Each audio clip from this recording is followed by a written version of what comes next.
आज भारत की आजादी को 71 साल होने को है। तब वर्तमान देशवासियों के लिए ये कल्पना भी कर पाना मुश्किल होगा कि सन 1947 का भारत कैसा था। तो चलिए आज हम उस सच से पर्दा उठाते हैं और जानते हैं कि तब भारत की दशा क्या थी।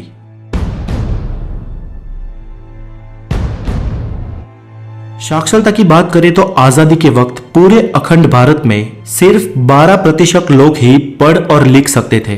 पूरे देश में कुल 5000 हाई स्कूल थी, 600 कॉलेज और 25 यूनिवर्सिटीज थी।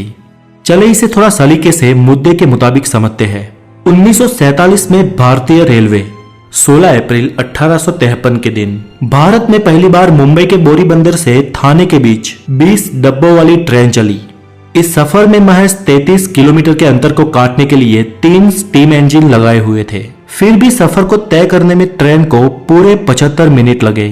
धीरे धीरे तकनीकी सुधार होते रहे और जब अंग्रेज भारत छोड़कर गए तब पाकिस्तान और बांग्लादेश को मिलाकर पूरे देश की रेलवे लाइन 65,185 किलोमीटर लंबी थी।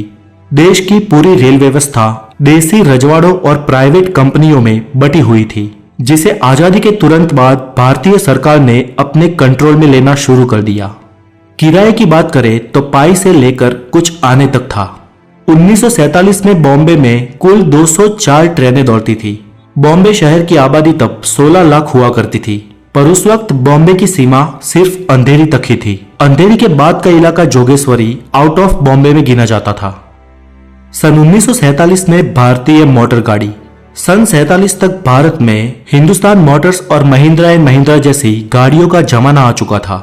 यातायात की बात करें तो ओपन डबल डेकर और सिंगल डेकर जैसी बसें दौड़ती थी। किराया तब कुछ 4 आने के आसपास था और पेट्रोल के दाम 41 पैसे प्रति लीटर थे। सन 1928 में अमेरिकन कंपनी जनरल मोटर्स का भारत में आगमन हुआ था। जनरल मोटर्स के शेवरलेट ट्रक भारत में बहुत चलते थे, लेकिन आजादी के बाद ही 1948 में भारत सरकार ने जनरल मोटर्स कंपनी की छुट्टी कर दी, क्योंकि जनरल मोटर्स हमारी देसी मोटर कंपनी हिंदुस्तान मोटर्स को कड़ी चुनौती दे रही थी। लेकिन इतिहास ने अपने आप को फिर दोहराया। 50 साल बाद हिंदुस्तान मोटर्स ने ओपेल कार बनाने के लिए उसी जनरल मोटर्स के साथ मिलकर वडोदरा के पास फैक्ट्री डाली। 1947 में भारतीय विमान व्यवहार। आपको ताज्जुब होगा कि 1947 में भारत में Indian National Airways, Misri Airways, Ambika Airways, Kalinga Airways, Deccan Airways, Air Service of India, Bharat Airways, Himalaya Aviation, Dalmia Jain Airways, Jupiter Airways जैसी एविएशन कंपनियां थी।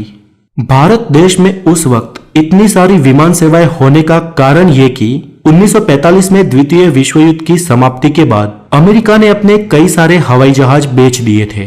कुछ धनिक भारतीयों ने उन्हें खरीदकर एयरलाइंस का बिजनेस शुरू कर दिया। कंपटीशन इतनी तगड़ी हुई कि ज्यादातर एयरलाइंस घाटे में आ गई। कुछ 8 एयरलाइंस का भारत सरकार ने राष्ट्रीयकरण करके एक नाम दिया, जो था इंडियन एयरलाइंस, और टाटा एयरलाइंस का तो नाम पहले से ही एयर इंडिया कर दिया गया था। 15 अगस्त 1947 के दिन भारत में कुल 15 एयरपोर्ट थे। 1947 में भारतीय मुद्रा। दोस्तों, आजादी के वक्त भारत की करेंसी रुपया ही थी, पर आजकल सोशल मीडिया पर बताए जाने वाले उसके रेट सही नहीं है। सोशल मीडिया पर आमतौर पर यह मैसेज वायरल होते हैं कि तब भारत का 1 रुपया 1 डॉलर के बराबर था, लेकिन वास्तव में सन 1947 में 1 डॉलर बराबर 3.13 इंडियन रुपीस था और 1 पाउंड बराबर 13.33 इंडियन रुपीस। बेशक रुपया तब आज की वैल्यू के मुकाबले बहुत मजबूत था।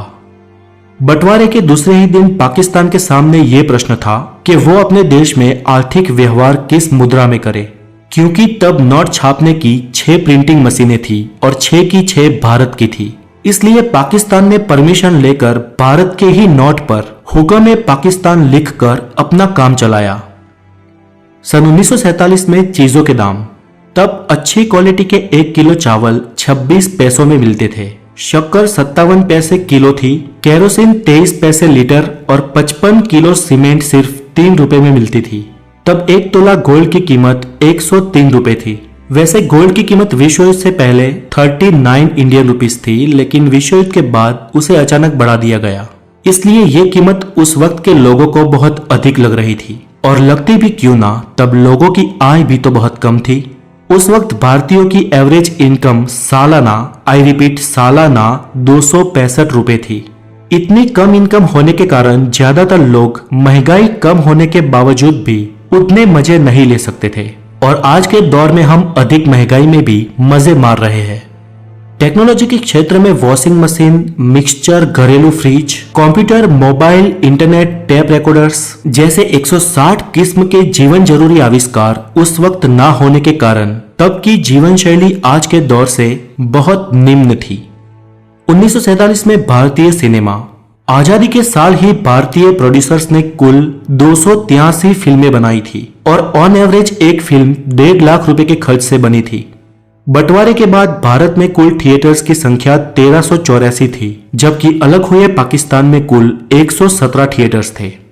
तो दोस्तों, हमारे पुरखों ने जिए उस दौर की बातें आपको कैसी लगी हमें कमेंट बॉक्स में जरूर बताएं। और अगर आप नए हैं तो द नॉलेज को जरूर सब्सक्राइब करें और हो सके इतने इस वीडियो को लाइक और शेयर करें। आपकी शुभकामनाओं के साथ फिर मिलेंगे हेल्दी नॉलेज के साथ। तब तक के लिए खुश रहे। वंदे मातरम। Take care.